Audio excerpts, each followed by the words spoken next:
You know what hurts more than getting kicked out of your home? Getting kicked out by the very people you spent your life trying to protect. It happened on a Tuesday. Gray skies, cold air, and the kind of heaviness that warns you. Something is about to break. I had just come back from a dead-end temp job. Underpaid, unstable, soul-crushing.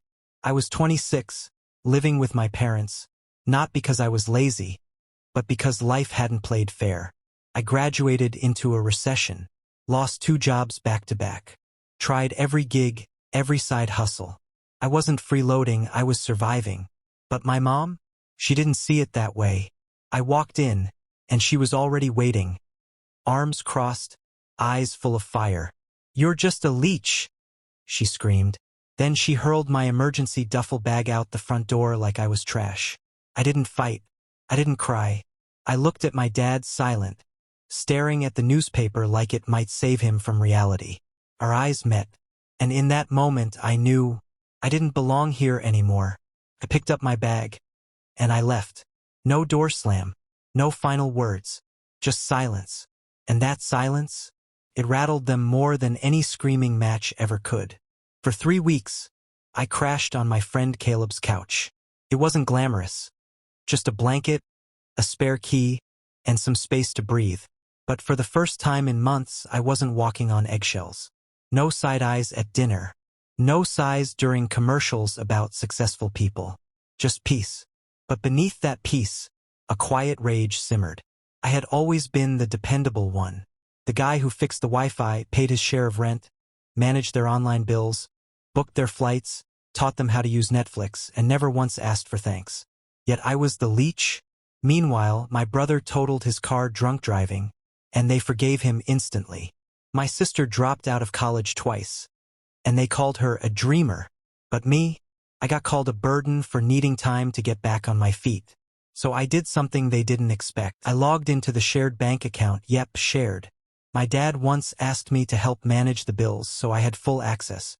I didn't touch a cent that wasn't mine, but I removed myself from the account, flagged some shady auto payments they never noticed, and placed a hold that required my dad's authorization to unfreeze it. Basic cybersecurity.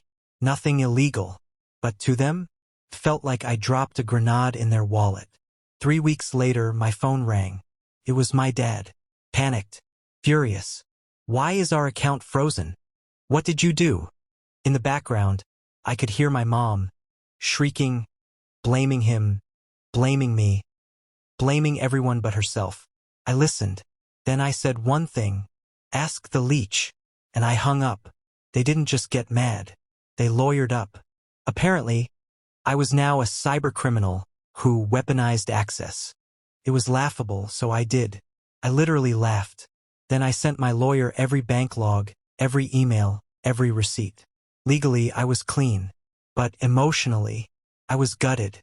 They would rather drag me through lawyers than ever say, "I'm sorry." And yet, I didn't retaliate. Instead, I built my life. I got a steady IT job, moved into a tiny apartment, mattress on the floor, desk by the window. No one could throw me out of it. It was mine. And for the first time, I felt peace. Not the kind where people put up with you, but the kind you build yourself when no one else believes in you. Then, the fallout. Turns out, their personal account was linked to my dad's business. Vendors went unpaid. His credit got flagged. Their life, the one I held together for years, was unraveling. No, they still didn't apologize. But then one day I got a call. From my sister. Dad collapsed. Heart palpitations. They rushed him to the ER. And just like that, all the anger cracked a little. Because sure, he didn't defend me when Mom kicked me out. But he wasn't cruel. Just weak. And weakness I could forgive. I didn't visit. But I sent flowers, white lilies. The same kind he once gave me when I graduated. 2 days later, he texted, "I'm sorry. You didn't deserve what happened. Can we talk?" We met at a quiet diner. He looked older, tired, but sincere. He said he should have spoken up. That he saw now how I had been the glue holding that house together. That after I left, my mom didn't get calmer. She got worse.